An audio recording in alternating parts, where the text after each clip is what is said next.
What's happening, everybody? It's Sean with Reactions to the Classics, and today we got another Neil Young. We got Harvest Moon, brought to us by our friend, longtime supporter, and super fan of Uncle Neil, Carl. Thank you so much, Carl, for bringing this one. If you'd like to support us in any way like Carl does, check out the Patreon link below. The patrons make this thing go. And we have a lot of Neil Young up on the channel, probably along with Dylan, probably in second place behind the Beatles for material up on the channel. Trey and I did a run through all his 70s albums, a lot of those courtesy of Carl's support, and also did Hawks and Dells from 80, and I did Mirrorball a little later on. But I know this album is so well acclaimed, but I have never heard it. So let's get into the quick facts a little bit. It's his 19th studio album, released in 1992. Many of its backing musicians also appeared on Neil's 1972 album, Harvest, which of course we have a review up. Go watch that after this. Here's how this kind of came about. Neil was recovering from a case of tinnitus that had come on after the recording of Ragged Glory in 1990 and its subsequent tour, which produced the 1991 albums Weld and Arc. Young returned to the studio with Ben Keith, picking up the acoustic guitar, piano, and banjo that had dominated albums such as Harvest, Comes a Time, and Old Ways. 1970s era analog equipment was used instead of digital recording to achieve a, quote, warmer feel, which I've seen Neil in an interview say he doesn't listen to digital music like Apple, Spotify. He wants to hear how it was supposed to be on the vinyl. So that kind of goes with that, bringing back that analog equipment. Music website Classic Rock Review named Harvest Moon its Album of the Year for 1992. It earned the 1994 Juno Award for Album of the Year. The album continued Young's commercial and critical resurgence following Freedom and Ragged Glory, eventually outselling both of those records. As always, all tracks are written by Neil. Let's jump into this thing with the first track, as you see below, Unknown Legend. And although it was not released as a single, it reached 38 on the Billboard magazine Mainstream Rocks chart. Although it was not released until 92, it was written earlier, closer to the release of Neil's 1978 album Comes a Time. We also have a review of that. And several critics have noted a similarity between the style of Unknown Legend and the material on Comes a Time, particularly the song Motorcycle Mama. As with several other songs on Harvest Moon, Linda Ronstadt provided backup vocals in the refrains. Ben Keith plays that pedal steel. The lyrics describe a woman who has worked in a diner and rode a Harley, but now is raising two children. They were inspired by multiple people, the lyrics were. Many people feel that the lyric about how the woman used to work in a diner was inspired by Young's first wife, Susan Acevedo, and that the lyrics about an unknown legend who is raising two kids but still has the far away look in her eyes were inspired by his later wife, Peggy Young. And Neil actually said this about it, quote, "It's inspired by some people I know and some people I don't know, and all kinds of things put together. They're just pictures, people's lives. A lot of the common thing is survival, not losing what it is you were when you were young, but take it with you. Take it with you into your own age. Don't leave it behind." What a build-up. As always, appreciate you, Carl. The music will not be in here, but check out the Vimeo link below if you want to listen along with me. I will have the lyrics up as always. Let's get after this. Unknown Legend. What a song. What a vocal performance by Neil. He sounds fantastic.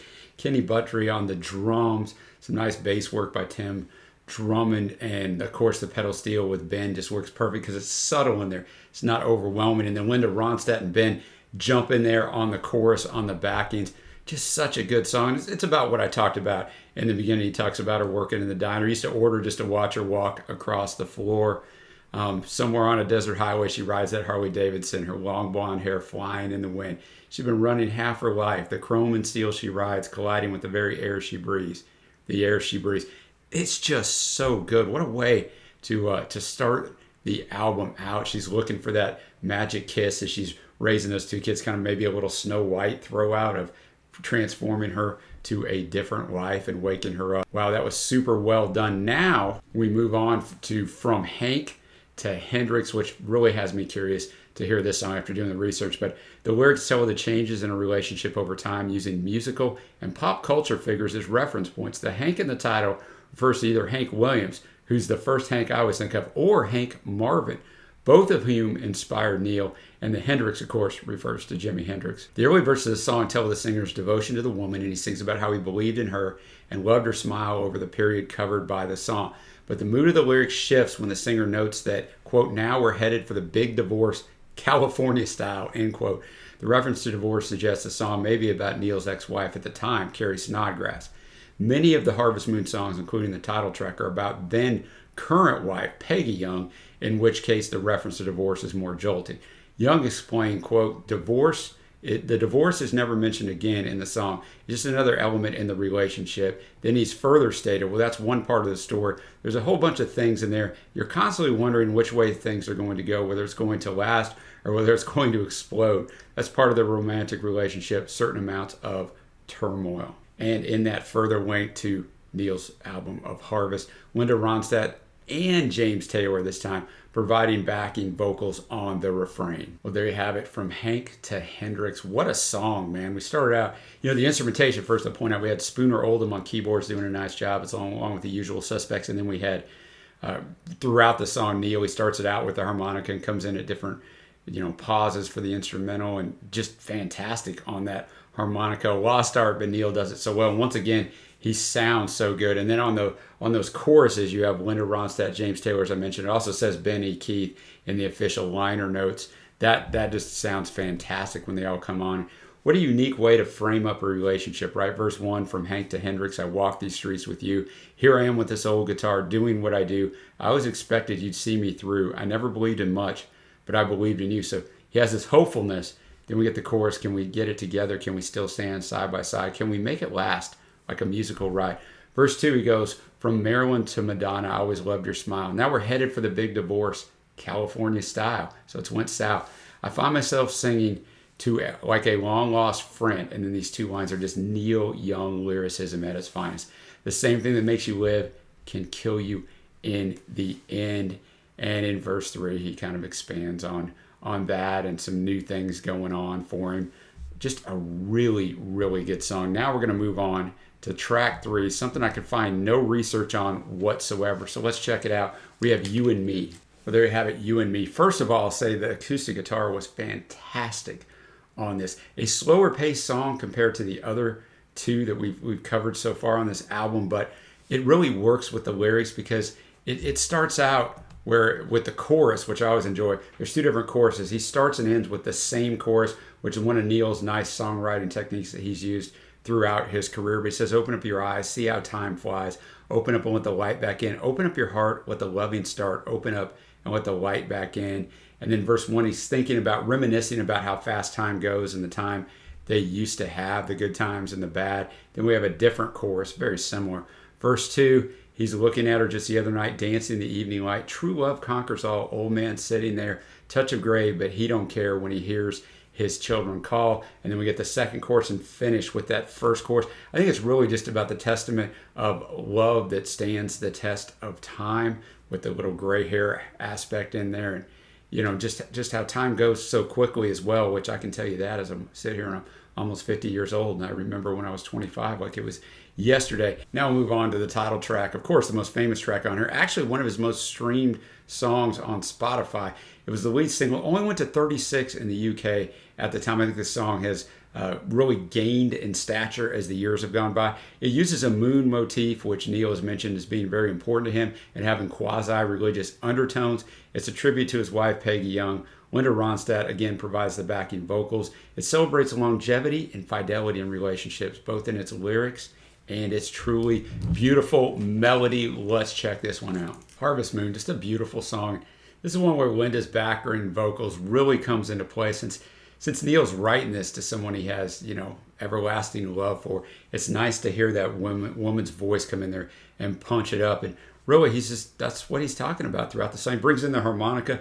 Ben Keith plays a nice marimba here for a change of pace and gives us a unique sound. It sounds countryish, yet something's a little different about it, and I think that helps with it. But, the chorus, because I'm still in love with you, I want to see you dance again, because I'm still in love with you on this harvest moon. He uses the moon, in the second verse here. But now it's getting late and the moon is climbing high. I think both at night and also in the relationship, because they're older, man. And then just gets back into that chorus again. There's not a ton of lyrics to this, but it's just such a beautifully done song. You know what? I don't know that I've ever heard this song more than once or twice, even though it's now become one of his, one of his most famous songs. Now we're going to go to War of Man. War of Man. The acoustic was fantastic on this. The backing vocals were great. They're even more punchy. I think they needed to be with this song. You have Nicolette Larson, Linda Ronstadt, James Taylor, Astrid Young, and Larry Craig, who actually shot the cover photo for this. They were all in there, and you could tell there was more people in there. And I'm not sure exactly what it's about. I mean, is it about war itself? It probably is, but the little creatures running from the cold back to the nest, just like the days of old. They're in the safety of a mother's arms, the warmth of ages, far away from harm again. So it starts out with the first chorus, and then ears ringing from the battle fire. The tired warrior aims a little higher. The black falcon or the little sparrow, the healing light or the flash of the barrel. So, you're getting that war in there again, and kind of a surrealistic silver mane flying in the wind, down through the planets on the run again. No one knows where they're running to, but every kind is coming two by two. So a little biblical allusion here, out on the delta where the hoof beats pound. The daddy's running on the frozen ground. Can't smell the poison as it follows him. Can't see the gas of machines. It's a war of man. So maybe he's riding through and the tanks and stuff are coming at him. I don't know. Verse 3, the windows open and the little girl dreams. The skies are playground as she mounts her steed across the heavens to the other side. On wings of magic does the little girl ride. And then we finish out with the two choruses. It's a nicely put together song. Now we're going to go to One of These Days. One of These Days. What a wonderful use of backing vocals. You had Astrid Young, Linda Ronstadt, Ben Keith, James Taylor. The backing vocals on this whole entire album are so well done. They come in at just the right time to punch things up. And because he's writing this letter to friends, it really lends well to this song in particular. He starts out, one of these days I'm going to sit down and write a long letter to all the good friends I've known, and I'm going to try and thank them for the good times, though so apart we've grown. And then the first verse, I'm going to thank the country fiddler, all those rough boys who play that rock and roll. I never try to burn any bridges, though I know I let some good things go. That's an interesting line, isn't it? And then verse 2, he just talks about LA, Nashville, New York City, Canada. My friends are scattered like leaves from an old maple. Some are weak, some are strong, but just going to sit down and write them a letter, and it won't be long, won't be long. So I think those things are a good message for all of us, right? We have people that come in and out of our lives. That's such a great impact. And sometimes life moves so fast or circumstances happen, and we can't thank them for what they meant in our life and done for us. So he spends his time. It's almost a 5-minute song. He really has just a slow cadence and just lets this thing breathe. You're really drawn in by a really good offering. Now we're going to go to Such a Woman, which has all kinds of instruments on it. So many violins, violas, cellos, all kinds of stuff. So looking forward to this one. Such a Woman, so pretty with the strings. You had Nicolette Larson this time on the backing. Not a long song. He just draws it out on his cadence again. Starts out with the verse, you were such a woman to me and I love you. Our love will live until the end of the time. And then the rest of it's just a chorus. No one else can kill me like you do. No one else can feel me like you do. And no one else can feel our pain. Love is a healer and I love you. And then that's pretty much it. You're such a woman to me. But it's just so beautiful. It draws you in. It shows you what Neil can do, man. He's so versatile. And now we'll move on to the shortest track on here, Old King. Old King, very simple. It's about his dog. His dog passed away. Best old hound dog he ever did know. Still has plenty of life left, Neil does, so maybe he'll find one as good as King. He doubts it, but it's possible. The banjo work is fantastic in here. That's Neil on there. Nicolette Larson again on the backing vocals. Spooner and also Neil are playing a little piano on here. Not really for me, right? This could insert this on any country record you want. It's a little stereotypical, but if it's really his dog, he's right about it. I love dogs. I have one and I've lost several over the last few years. So definitely understand that. Just a little too country for me, although the banjo work is nice. Now we're up to the next to last track on this album, Dreamin' Man. There you have it. Dreamin' Man. You have Ben Keith, Nicolette, and Astrid Young again on those backings, which I know I'm a broken record, but that is so important on this album. He starts out, I'm a dreaming man. Yes, that's my problem. I can't tell when I'm not being real in the meadow dusk. I park my Aerostar. What a shout out to the old Ford Aerostar van with a loaded gun and sweet dreams of you. So at first I'm like, is this going to turn out bad? Maybe he's just out there hunting or chilling out. And of course, always be a dreaming man. I don't have to understand. I know it's all right. And then just another sleepless night in this verse 2 as he sees her and it's kind of gone. I watch you disappear past Club Med vacations. Now the night is gone, a new day is dawning, and our homeless dreams go back to the street.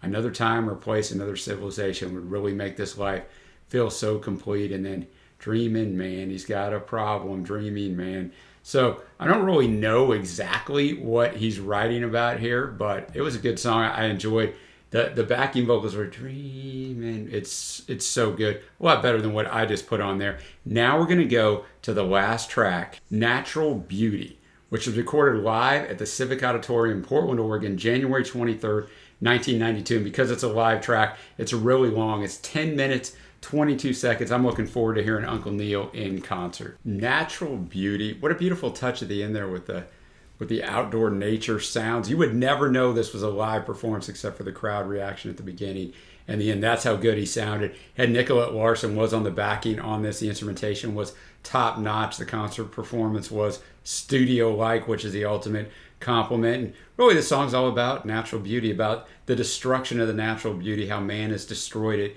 as we're building buildings and technology and doing all these things. And he starts out on the roller coaster ride that my emotions have to take me on. I heard a newborn baby cry through the night. I heard a perfect echo die into an anonymous wall of digital sound somewhere deep inside of my soul. The chorus, a natural beauty should be preserved like a monument to nature. And the second verse talking about the Amazon, basically how it was destroyed. Third verse, went to the rodeo today. I saw the cowgirls lined up on the fence. A brand new Chevrolet, a brand new pair of seamless pants. We watched the moment of defeat played back over on the video screen somewhere deep inside of my soul. And he finishes with the outro and the album. The last words you hear is a natural beauty should be preserved like a monument to nature. So really enjoyed that one. Thought it was a fitting way to end. Now we'll go to my favorite tracks. Really the only track I didn't care for was Old King. But hey man, it's about a dog. I get it, man. I love dogs, so I got to give it a free pass there. My favorites are going to be Unknown Legend, From Hank to Hendrix, and Harvest Moon. Although I really did enjoy this last one. Like I said, I enjoyed all, but I think the highlight of the album was maybe the backing vocals. The use of backing vocals on this album was maybe as good as I've ever heard. It's a difference in harmonies. I'm talking more about the backing vocals coming in and just punching up almost every song used in such a strategic way. Neil sounds fantastic. The instrumentation throughout between Kenny's drumming and Neil's harmonica and guitar and banjo. I mean, you just got some really good musicianship going on in here. And I know he had some really panned albums in the 80s, and Carl's told me they're horrible. But I'll tell you what, this album in 92 is fantastic and a return to form, so to speak. And what I know from Neil from the 70s albums is just fantastic. So my overall score on this is going to be an 8.0 out of 10. Really liked it. Will be revisited. Thank you, Carl, as always. And thank you, everybody, for joining me. And until next time, I will see you.